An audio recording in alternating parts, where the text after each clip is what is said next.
السلام علیکم ورحمۃ اللہ وبرکاتہ۔ کیسے ہیں آپ سب لوگ؟ ہمیشہ سے دیکھیں، میری یہی دعا ہوتی ہے کہ اللہ پاک آپ سب کو اپنی حفاظت میں رکھے، آپ کی اولادوں کو نیک اور صالح بنائے اور ہر طرح کے شر سے محفوظ رکھے۔ آمین ثم آمین۔ دعا کے ساتھ شروع کرتی ہوں۔ رب اشرح لی صدری ویسر لی امری واحلل عقدۃ من لسانی یفقہوا قولی۔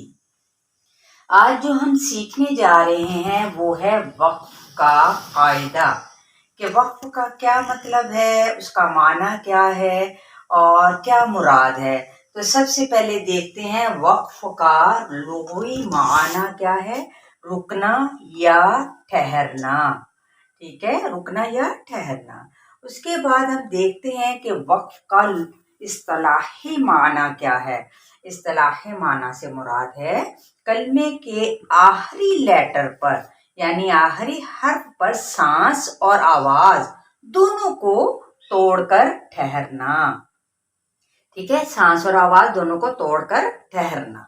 یعنی وقف کی اب آگے جو چلتے ہیں تو وہ دیکھ لیتے ہیں کہ اس کی اقسام کتنی ہیں۔ تو اس کی اقسام جو سی ہیں وہ ہے 3 ہیں۔ کون کون سی؟ نمبر 1 وقف بالسکون یا وقف بالسکون، ادھر سے نمبر 2 وقف بالاسکان، نمبر 3 وقف بالابدال۔ اب دیکھ لیتے ہیں کہ ان تینوں سے مراد کیا ہے۔ وقف بالسکون کسے کہا جاتا ہے، کس طریقے سے کیا جاتا ہے، اور وقف بالاسکان سے کیا مراد ہے، اور وقف بالابدال سے کیا مراد ہے۔ دیکھتے ہیں۔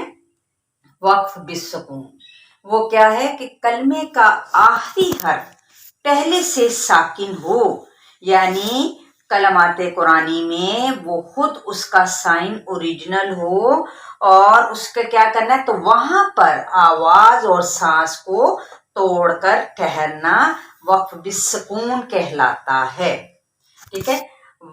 مثلاً کیا ہے، یعنی اس کی ایگزامپل دیکھ لیتے ہیں قرآن پاک کے اندر کون کون سی ہیں۔ تو وہ ہے فسبح، یہ دیکھیں اس کے اوپر اوریجنل اپنا سائن یعنی ساکن یا پھر جزم ہونے کی علامت موجود ہے، یعنی فسبح بحمد ربک، ٹھیک ہے۔ تو یہ اس کی اپنی علامت موجود ہے، تو اس کو کہتے ہیں وقف بالسکون۔ اگر آپ سے کوئی پوچھے کہ یہاں پر کون سا قاعدہ ہو رہا ہے تو آپ کہیں گے یہاں پر وقف بالسکون کا قاعدہ ہو رہا ہے۔ اسی طرح سے ایک اور مثال ہے صلاتہم، صلاتہم، یہ نہیں کہ ہمی لکھا ہوا ہے، نہیں، ہم اس کا اپنا آخری جو لیٹر ہے میم، اس کے اوپر جزم کی یعنی سکون کی علامت موجود ہے۔ اسی طرح سے الم نشرح، الم نشرح، یہ ہا کے اوپر جو ہے وہ ساکن یا پھر جزم اس کو کہا جاتا ہے، یہ علامت اس کی اپنی موجود ہے، ہم نے خود سے نہیں لگائی، ٹھیک ہے، اس کی اپنی علامت موجود ہے، اس کو کہتے ہیں وقف بالسکون۔ اب اس کی دوسری ٹائپ دیکھ لیتے ہیں وقف بالاسکان۔ اب وقف بالاسکان سے کیا مراد ہے کہ کلمے کا آخری حرف متحرک ہو، یعنی اس کے اوپر فتحہ، کسرہ یا ضمہ، جس کو زبر، زیر اور پیش کہا جاتا ہے، ٹھیک ہے، متحرک ہو تو وہاں اسے ساکن کر کے سانس اور آواز کو توڑ کر ٹھہرنا۔ اگر میری آواز ٹوٹ رہی ہے یا مجھے پتا ہے کہ اس کا قاعدہ کلیہ کیا ہے تو میں وہاں پہ اگر حرف کو ٹھہراؤ کے ساتھ لے کے آ رہی ہوں تو وہ کیسے ہے، جیسے اگزامپل کیا ہے البروج۔ اب یہ دیکھیں جیم کے اوپر ضمہ کی یعنی پیش کی علامت موجود ہے، جبکہ یہاں پہ ساکن ہونے کی علامت نہیں موجود ہے، لیکن میں نے کیا کیا ہے اس کو وقف کرنے کی صورت میں البروج، البروج، ٹھیک ہے، یہ کلکلا بھی ہو گیا اور دوسرے نمبر پر اس پر ساکن ہو گیا وقف کرنے کی صورت میں، جو کہ خود سے لگائی گئی، ٹھیک ہے۔ اس کو کہتے ہیں وقف بالاسکان کا قاعدہ، ٹھیک ہے۔ یہاں پہ وقف کی صورت میں